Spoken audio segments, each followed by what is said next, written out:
Salut prieteni! Astăzi vom vorbi despre Ford Transit Custom Van 2,2 TDCi, un vehicul comercial pe care mulți șoferi îl consideră unul dintre cele mai reușite din generația sa.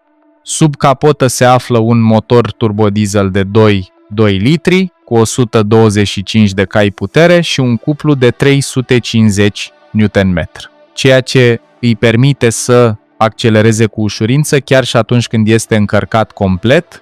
Consumul real de motorină este de obicei între 7 și 8 litri la 100 de kilometri, iar rezervorul de 80 de litri oferă o autonomie de peste 1 de kilometri.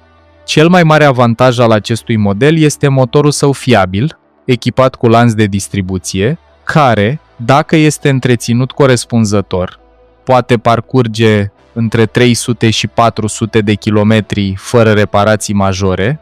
Transit Custom impresionează și prin manevrabilitate, deoarece se conduce mai degrabă ca un autoturism decât ca o dubă clasică. Compartimentul de marfă spațios, designul modern, interiorul confortabil și rezistența ridicată au făcut din acest model unul dintre preferatele antreprenorilor și transportatorilor din multe țări. De aceea, Ford Transit Custom 2,2 TDC rămâne și astăzi una dintre cele mai bune opțiuni pentru cei care au nevoie de un partener cu adevărat fiabil pentru activitatea de zi cu zi. Vă mulțumim că ați urmărit acest videoclip, mulțumiri speciale pentru aprecieri, abonați-vă dacă iubiți automobilele, pe curând!